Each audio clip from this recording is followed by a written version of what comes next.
Setelah sekian banyak melewati drama untuk pesan tiket film KKN di Desa Penari, terbukti film horor Indonesia banyak diminati oleh pecinta film tanah air. Di tahun 2022 ini banyak film-film horor buatan sinias Indonesia yang kelihatannya sangat menarik. Oke, welcome back to the next cinema channel. Masih sama gue lagi Are, yang kali ini ada film-film horor Indonesia yang gue jamin bakalan bikin kalian geleng-geleng kepala. Apalagi filmnya terbaru di awal tahun 2022, jadi masih fresh banget. Pokoknya tonton video ini sampai akhir biar kalian juga tahu filmnya apa aja. Dan yang terpenting buat siapapun yang baru datang di channel ini atau juga belum subscribe, kalian bisa pencet dulu tombol merahnya dan sekalian aktifin notifikasinya. Kalau udah, mari langsung aja masuk ke list filmnya.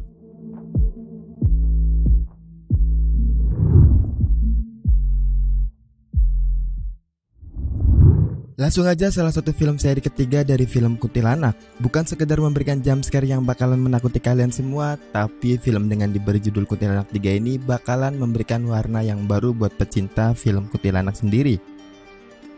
Kuntilanak 3 masih melanjutkan cerita dari film sebelumnya, di mana Dinda dan gengnya yang telah melewati petualangan untuk mengalahkan kuntilanak justru mengalami kesulitan untuk hidup normal. Dinda harus menghadapi kenyataan pahit bahwa dirinya menjadi diasingkan oleh orang-orang di sekitarnya, dan dia juga dianggap aneh dan gak normal karena kekuatan yang dimilikinya. Gak ingin kekuatannya itu menjadi hal yang merugikan dirinya, Dinda pun berniat untuk bisa mengendalikan kekuatan tersebut. Dia lantas mulai mencari tahu tentang kekuatan yang dimilikinya itu di internet, dan pencariannya gak sia-sia. Dia berhasil menemukan sebuah sekolah khusus untuk anak-anak dengan kelebihan seperti dirinya bernama Sekolah Mata Hati. Di Sekolah Mata Hati, anak-anak dengan kekuatan istimewa akan dilatih untuk bisa mengendalikan kekuatannya tersebut. Salah satu teknik marketing yang dilakukan oleh Ram Punjabi selaku produser dan Rizal Mantepani selaku direkturnya adalah mengubah genre film ini dari horor aja menjadi ada penambahan fantasi di belakangnya. Mungkin di sini juga harus gue akui genre fantasi sendiri membutuhkan tantangan lebih, apalagi perubahan alur yang terkesan memaksa. Karena pada dasarnya kuntilanak sendiri merupakan sosok hantu menyeramkan tetapi bisa digunakan sebagai kekuatan. Apalagi Rizal Mantepani di sini berhasil memberikan efek CGI yang sangat mengagumkan. Alur ceritanya sendiri juga masih sama dengan film-film sebelumnya, akan tetapi di sini lebih dieksplor karena ada tambahan genre yang udah gue sebutin sebelumnya. Kuntilanak 3 tayang perdana pada 30 April 2022. Film dengan judul Indonesia banget ini dan dimainkan oleh beberapa anak-anak luar biasa berhasil di rating 5,4 dari 34 pengguna akun di IMDb dengan dilabeli remaja.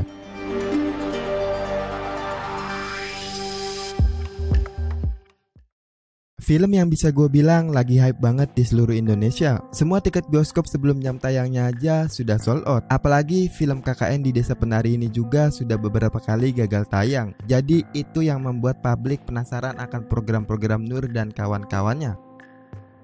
KKN di Desa Penari menceritakan tentang 6 orang mahasiswa yaitu Nur, Bima, Ayu, Widya, Anton, dan Wahyu yang mendatangi sebuah desa terpencil untuk menjalankan kegiatan pengabdian kepada masyarakat. Oleh kepala desa setempat yaitu Pak Prabu, ke-6 mahasiswa tersebut telah diingatkan untuk menjaga sikap mereka selama berada di desa tersebut serta mematuhi sejumlah aturan yang telah secara turun-temurun diikuti oleh masyarakat sekitar guna menghormati leluhur mereka. Tapi sialnya keanehan demi keanehan bernuansa mistis mulai terjadi, khususnya kepada Nur dan Widya yang seringkali merasakan diri mereka didatangi oleh sosok penari cantik yang sangat misterius. Meskipun berusaha untuk tetap fokus mengerjakan program mereka, gangguan mistis yang terus berlanjut mulai membuat Nur, Bima, dan kawan-kawannya merasa khawatir akan keselamatan mereka sendiri.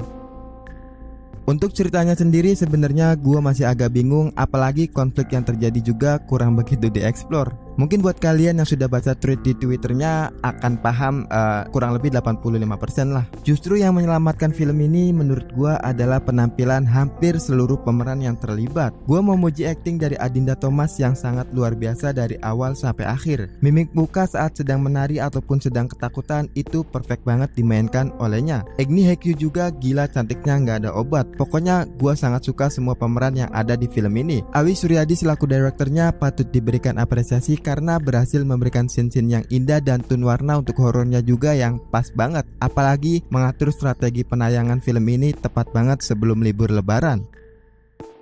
KKN di Desa Penari tayang perdana pada 30 April 2022. Film yang diangkat berdasarkan tweetan salah satu seseorang di sosial media ini berhasil mendapat rating dari IMDb sebesar 6,3 dari 361 pengguna akun serta dilabeli dewasa.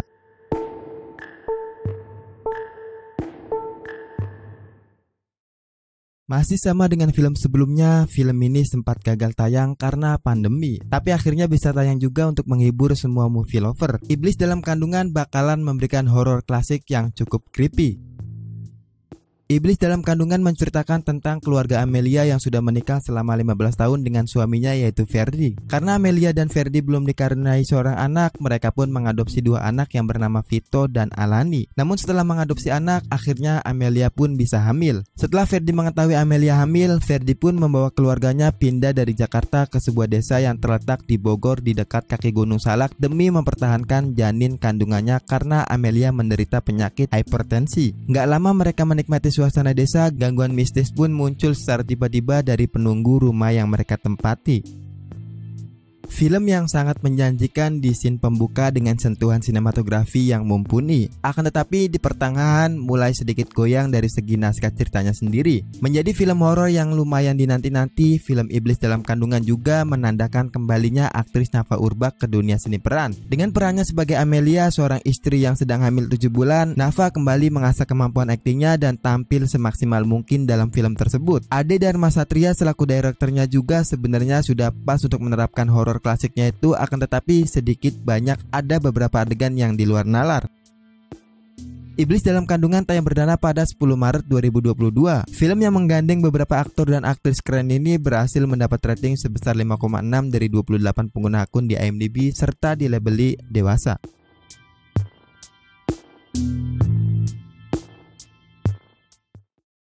Salah satu film horor yang menjadi pembuka di tahun 2022 ini. Dan konon katanya cerita yang dibawakan dalam film Teluh ini diambil dari kisah nyata tentang sebuah tragedi pembunuhan yang dilakukan oleh orang yang misterius. Teluh berkisah mengenai pembunuhan yang dilakukan oleh seorang misterius terhadap karyawati sekaligus selingkuhannya dari Pak Indra yang bernama Yulia. Pak Indra adalah seorang direktur dan pemilik perusahaan batik. Setelah dibunuh, jasad Yulia digantung dan inilah yang menjadi alasan warga sekitar menganggap kematian Yulia karena bunuh diri. Kemudian setelah 6 tahun berlalu, pasca kematian Yulia, terjadilah teror yang terus-menerus didapati oleh Pak Indra beserta keluarganya itu. Film Teluh ini memang memiliki cerita yang cukup klise, akan tetapi berhasil memberikan tanda tanya besar di scene-scene awal soal siapa yang sebenarnya sudah membunuh Yulia. Deddy Mercy sebagai sutradara berhasil memilih beberapa karakter yang bisa menghidupkan filmnya sendiri. Sebut aja ada nama Ferdi Ali yang aktingnya terasa natural tanpa dibuat-buat sama sekali. Teluh tayang perdana pada 20 Januari 2022. IMDb memberikan rating untuk film horor klise ini sebesar 5,4 di vote dari 21 pengguna akun serta dilabeli dewasa.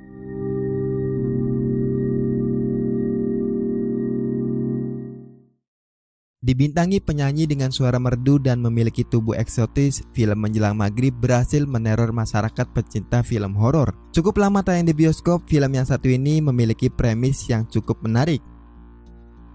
Menjelang Maghrib mengisahkan 3 mahasiswa yaitu Thalia, Erlan, dan Ahmad dari salah satu kampus jurusan psikologi menemui seorang pasien sakit jiwa bernama Nina untuk materi riset skripsi mereka. Bermula dari masalah kejiwaan Nina yang akhirnya berkembang menjadi hal-hal mistis yang di luar logika. Nina yang banyak mendapatkan teror mistis selama menderita penyakit mental tersebut. Tubuh dan pikirannya bisa dikendalikan ketika siang, namun saat matahari meredup, Nina seolah kesurupan dan harus dipasung di rumah bambu beralaskan tanah. Ketika mendengar suara azan, Nina pun kembali tenang. Sepanjang malam harus dipasung supaya nggak membuat neneknya khawatir, dan kondisinya lantas menarik minat mahasiswa psikologi dari Jakarta untuk melakukan penelitian skripsi dan film dokumenter. Sepanjang syuting berbagai kejadian aneh pun terjadi. Teror-teror mistis dirasakan oleh para mahasiswa.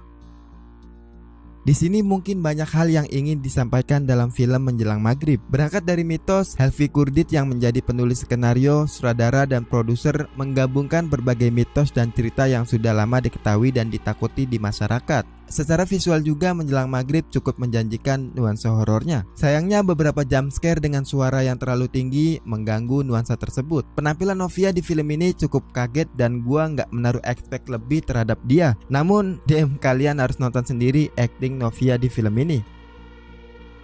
Menjelang Maghrib tayang perdana pada 31 Maret 2022. IMDb memberikan rating untuk film perdananya Novia ini sebesar 6,4 serta di vote lebih dari 26 pengguna akun dengan dilabeli remaja.